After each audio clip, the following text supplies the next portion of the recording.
Bismillahirrahmanirrahim. Assalamualaikum warahmatullahi wabarakatuh. Alhamdulillah, summal hamdulillah. Assalatu wassalamu ala rasulillah wa ala alihi wa sahbihi wa man tabi'a sunnatah. Konsep pendidikan Islam yang dirumuskan sesuai dengan perkembangan umur anak tadi. La'ib waladaka sab'an wa attibhu sab'an wa sahibhu sab'an summatruk khablahu ala gharibih.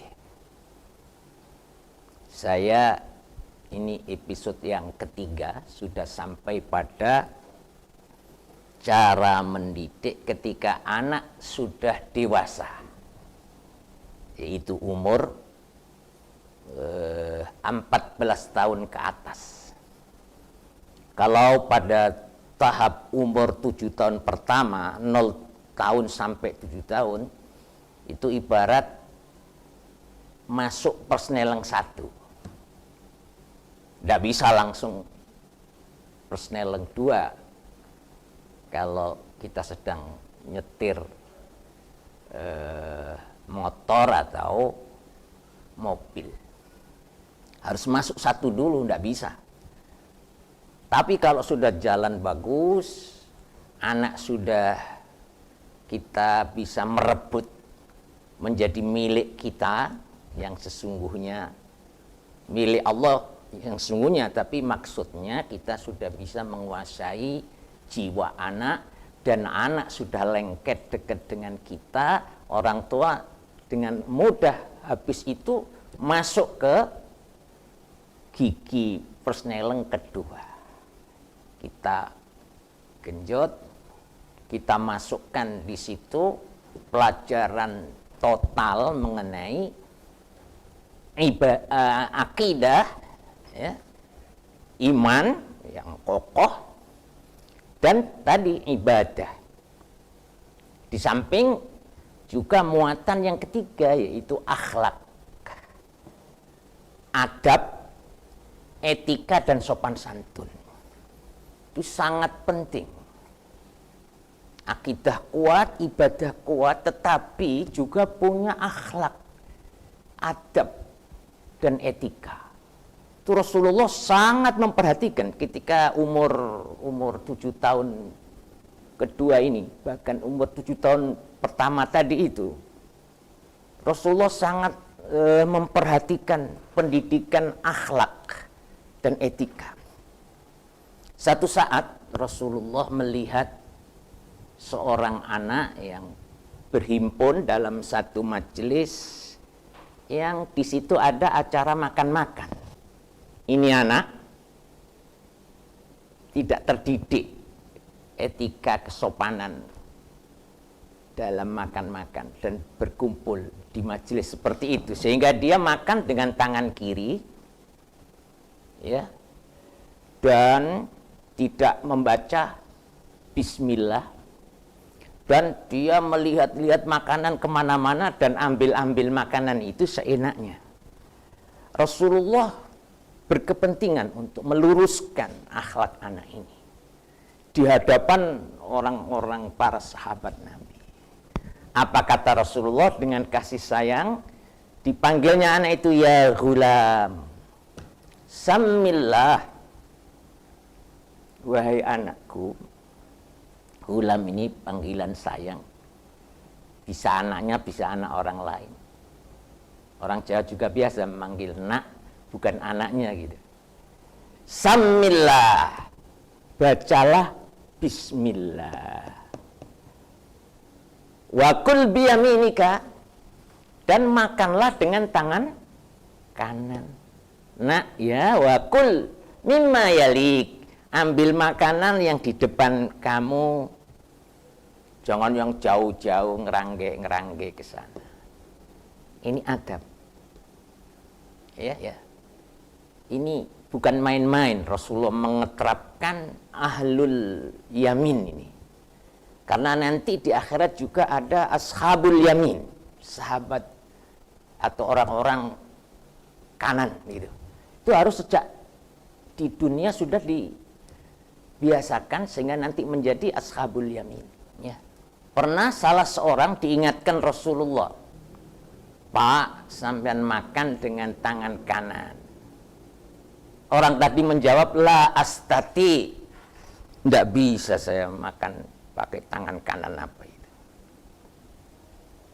La istata'ta. Kemudian Rasulullah mendoakan, benar, ya, mudah-mudahan Allah membuat Anda tidak bisa makan dengan tangan kanan. Ketika pulang beberapa waktu, betul-betul orang ini tidak bisa makan dengan tangan kanan. Ini menunjukkan betapa akhlak, adab, kesopanan dan etika harus diajarkan. Orang Islam punya etika tersendiri, punya tradisi tersendiri. Ya. Jadi yang baik-baik tangan kanan, masuk masjid, ya, keluar dari WC.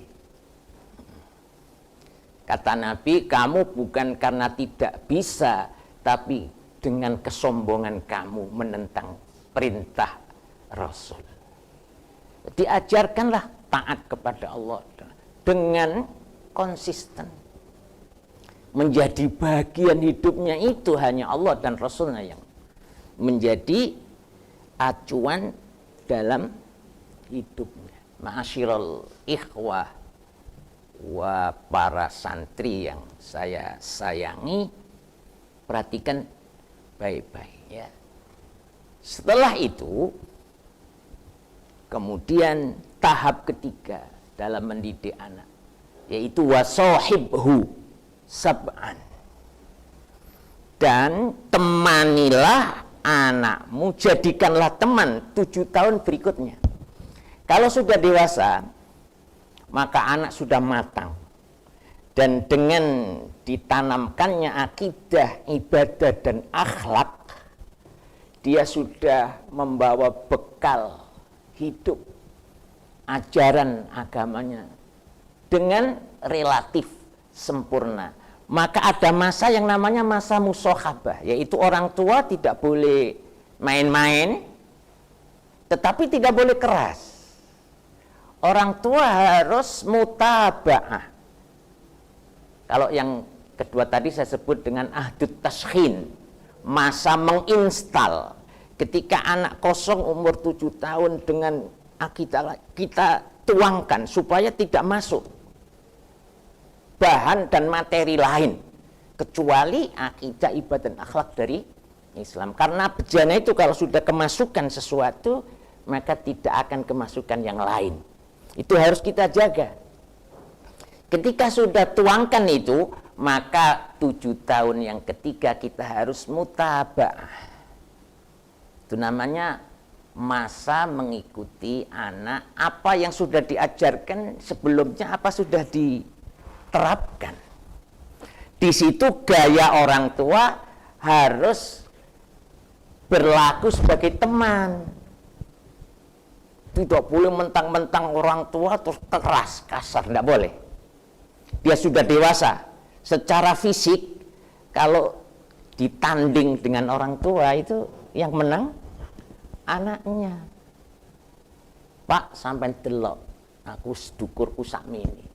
Bok, nek gelut sampai menang. Jangan sampai terjadi seperti itu. Tapi karena sudah cukup bekal, maka di situ harus terjadi namanya rembukan. Wasyawirhum fil amr. Kalau kita melihat tingkah laku anak yang nyimpang, kita tidak boleh keras, tidak boleh dipukul, diem-diem sampai nanti konangan terus dipermalukan. Jangan. Ketika di kamar dia bawa foto-foto bukan keluarga, kita harus mengikuti, nak, kau niku nggawa apa yang kamu bawa. Dulu saya juga pernah seumur kamu dengan orang tua yang fair, yang bloko sutot. apa yang menjadi problem kamu sampaikan kepada orang tua. Iki lho Pak, fotone ini loh, anu foto sian. Bola nek iku wae, coba tak deleno alternatif. Itu harus sudah tidak ada sekat. Karena dia sudah dewasa, pikirannya sudah rangkap. Bekal keagamanya sudah ada pada tahapan 7 tahun kedua tadi. Insya Allah kalau dengan begitu maka anak happy. Jangan sampai keras, diam-diam dipukul. Dia akan menjadi anak broken home. Apa broken home? Patah hati. Ya. Nggak betah di rumah. Akan mencari tempat lain yang betah lalu berhimpun dengan teman-teman jelek. Nah, ini orang tua harus waspada. Kalau kita melihat bagaimana anak saya, cukup melihat teman-temannya siapa. Ahli akhlak mengatakan, anil mar'i la tas'al wasal an qarinihi fakullu qarinin bil muqarani yaqtadi. Mengenai perilaku akhlak seseorang, ya, la tas'al, ojo kon takoni, kon iku piye sih dapurmu, apa kerjamu. Dia tidak akan ngaku. Wasal angkorinihi, tanyalah temannya, cari temannya siapa. Tidak akan beda jauh dengan dia. Wasal angkorinihi. Wa kullu qarinin bil muqaraniyat tadi. Siapa teman kalau cocok gelombangnya akan menyatu dan mengikuti. Itu. Wala tashaban illa dzakiyan muhadzaba. Janganlah kamu berteman kecuali dengan orang yang takwa, agamanya cukup, muhadzab terdidik, akhlaknya baik. Ya. Munjizan lil mawaid, yang menepati janji. Jangan kebalikannya. Ya. Karena berteman dengan orang yang jelek itu akan menular. Jadi jangan berteman dengan yang jelek, ya, karena dia itu seperti penyakit kudis yang bersemayam pada orang lain. Berteman dengan dia akan gampang sekali menular. Fa innahu yu'ti kama yu'ti sahihal ajrab. Karena teman yang jelek itu akan menular sebagaimana penyakit kudis menular. Demikian barangkali. Allahumma anfa'na bima 'allamtana wa 'allimna ma yanfa'una warzuqna ilman yanfa'una. Sallallahu ala Muhammad walhamdulillahi rabbil alamin. Assalamualaikum warahmatullahi wabarakatuh.